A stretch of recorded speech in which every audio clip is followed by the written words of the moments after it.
Aujourd'hui, on va parler encore sur un sujet qu'on a déjà développé dans le passé.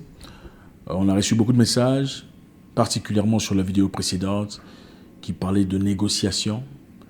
Quand est-ce qu'il faut négocier? Quand est-ce qu'il ne faut pas négocier? Et beaucoup de personnes ont demandé des éclaircissements, développer un peu plus en profondeur pour nous aider à comprendre la profondeur de cette leçon. Voilà. Dans la vie, comme vous le savez, les gens malheureusement ne traitent pas tout le monde de la même façon. Même nous ne traitons pas tout le monde de la même façon.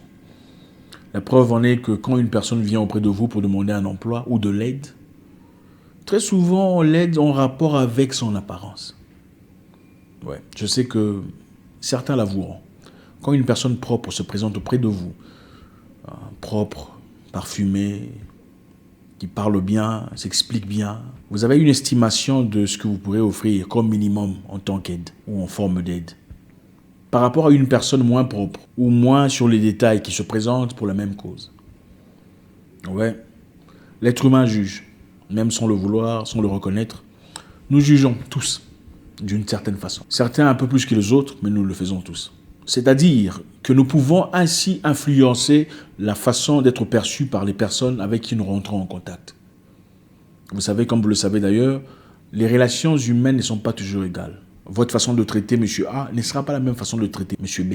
Tout cela dépend de beaucoup d'éléments. Votre façon de vous présenter, votre façon de vous exprimer, votre façon de vous retenir joue un rôle très important sur la considération que vous recevez, sur le respect, sur le prix qu'on place sur votre projet, votre travail, sur beaucoup de choses. Vous allez à la banque pour demander de l'argent à deux personnes ne reçoivent pas nécessairement la même forme d'aide, présentant les mêmes éléments, les mêmes paramétrages, les mêmes indices, les mêmes situations. Ça dépend de ce que vous donnez comme impression, ça dépend de ce que vous pouvez accepter ou pas. Ça dépend de beaucoup de choses. Les rapports de force jouent un rôle très important dans notre société. Les États-Unis ne réagissent clairement pas de la même façon avec la Libye qui ne réagirait avec la Chine. C'est pas la même façon.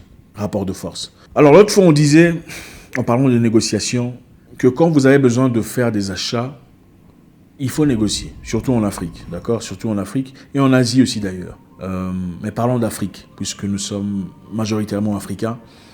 Vous allez acheter quelque chose, quelque part, auprès d'une personne que vous connaissez, une personne avec qui vous avez déjà développé de l'amitié, une personne avec qui vous avez déjà dealé, traité dans le passé. On peut négocier, c'est bien de négocier, hein? C'est bien de faire du rabattage, avoir un prix plus abordable. Cela vous permet d'économiser un peu plus d'argent ou pour faire autre chose, n'est-ce pas? C'est plus facile. C'est bien de négocier. Seulement, quand vous allez chez une personne qui vous connaît, mais une personne avec qui vous n'avez pas développé de l'affinité ou de l'amitié, de la sympathie, de l'empathie, il faut faire très attention. Vous posez la question de savoir, est-ce le dernier prix? Et écoutez sa réponse. Si la personne dit, non, ce n'est pas le dernier prix, alors là, entamez la négociation. Si la personne dit, oui, c'est le dernier prix, ne négociez pas.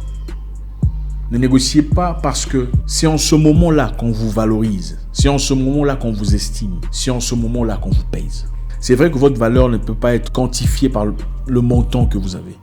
Mais votre façon de vous vendre dit tout sur ce que vous représentez. Malheureusement, beaucoup de personnes parlent. Les gens parlent, les humains parlent. Quelle qu'en soit l'industrie, que ce soit la vente, les photographes, les vidéographes, le tailleur, bref. Les gens parlent.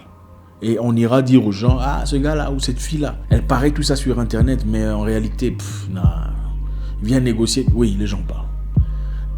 Pour vendre le même outillage à une autre personne, on dira, quand cette personne voudra négocier, ah, Patricia est venue ici, hein. Ah, tu connais Patricia? Oui, elle aussi m'a offert ça, mais franchement, moi, je n'ai pas accepté parce que, oui, on va vendre l'outil en faisant usage de votre nom. Que vous aussi avez tenté de négocier, mais on a refusé. Ils en tirent avantage. Ils en tirent avantage parce qu'en disant « Patricia aussi était ici, essayant de négocier pour le même prix, j'ai refusé ». Le client se dira « Ah ok, si on a dit non à Patricia, c'est-à-dire que je dois faire plus ». Mais en même temps, c'est votre réputation qui part en feu. Le vendeur s'en fout. Son souci essentiel, c'est de vendre son produit. Donc, comprenons-là. Vous n'avez pas seulement perdu le respect du vendeur, vous avez aussi perdu le respect de ses clients. Parce que le vendeur, une ou un vendeur, s'en servira autant qu'elle le pourra pour vendre, pour liquider son outillage. Préservez le respect, gardez le mystère. Dans la vie, les humains respectent ce qu'ils ne comprennent pas. Vous savez pourquoi les gens ont peur des sorciers, des féticheurs? Parce qu'on ne comprend pas très bien leur monde. Quand le monde vous comprend de A à Z, on ne vous respecte plus. Peu importe ce que vous avez et ce que vous représentez. Quand on vous comprend, on sait de quoi vous êtes. On connaît vos hauteurs, on connaît vos bassesses, on connaît vos insuffisances. On ne vous respecte plus.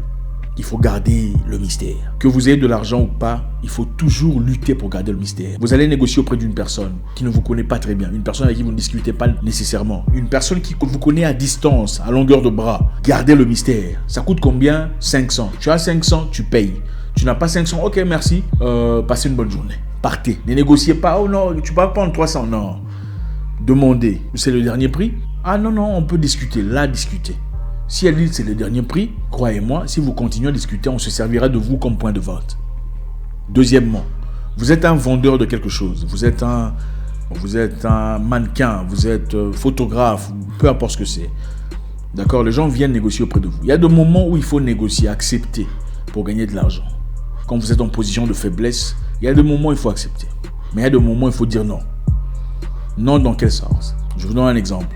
Il m'est une fois arrivé d'être invité quelque part en Europe, je crois que c'était en Allemagne, pour aller faire une conférence. Arrivé en Allemagne, on m'a offert quelque chose de considérable, mais pas à la hauteur de ce que moi gentiment j'ai dit non merci, vous pouvez garder ça pour vous. Je viendrai faire une conférence gratuitement. Donc, soit vous donnez gratuitement, ou vous ne prenez pas. Parce que si vous prenez le peu, qui ne représente en rien ce que vous êtes, vous savez ce qui va se passer après? On dira à tout le monde, ah, nous on a payé comme ça. Ah, nous, le photographe là, nous on l'a payé comme ça. Ah, mais chez nous, elle a vendu les chaînettes à autant. C'est comme ça qu'on fait. Soit vous dites complètement non, ou bien vous donnez le service gratuitement. Si le service ne peut pas être offert gratuitement, dans ce cas, vous dites non, et c'est bon. La négociation ne se fait pas dans toute chose. Ce n'est pas dans toute chose qu'on négocie. Il y a certaines histoires qui ont plus de valeur dans leur nature que d'être négociées.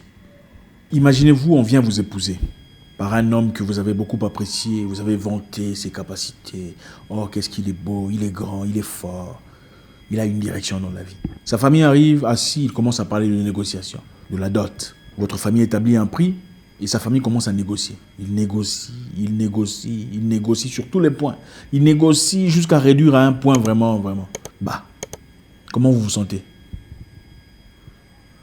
C'est exactement ça. Le respect est inexistant. Pas seulement pour lui, mais aussi pour vous. Parce que si on vous estime, on le démontre. Je sais qu'il y a des familles qui mettent un prix vraiment... on parle de familles normales. Quand on vous réduit jusqu'à un point...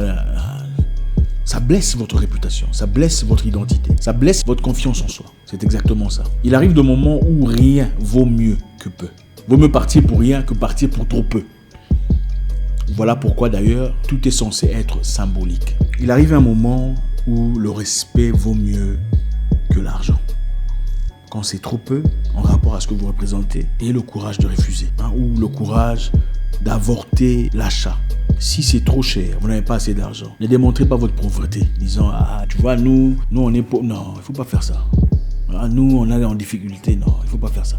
Oui, c'est peut-être bien, ça peut marcher auprès d'une personne qui vous est familier. Mais quand c'est une personne qui vous respecte ou qui vous connaît à distance, que vous ne connaissez pas particulièrement, si ça marche, c'est génial. Si ça marche pas, c'est votre réputation qui part.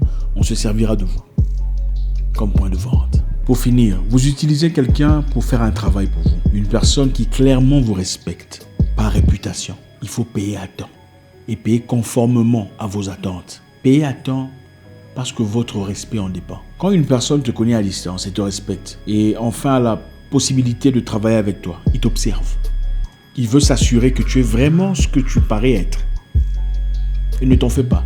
Ce sera la même personne qui propagera soit ta réputation positive ou négative. Vous appelez un photographe pour prendre des photos dans votre mariage ou dans un événement. Peu importe. Pour des services privés. Payez à temps et payez conformément à vos accords. Ne dites pas, tu vois, je suis en difficulté, finalement, tel et tel s'est arrivé, et puis voilà, on a eu le... Non. Préservez le respect. Gardez la hauteur. Quand les gens vous perçoivent à distance et quand on s'approche de vous, on veut affirmer ou infirmer la réalité qu'on croyait savoir. Confirmez ce que vous êtes.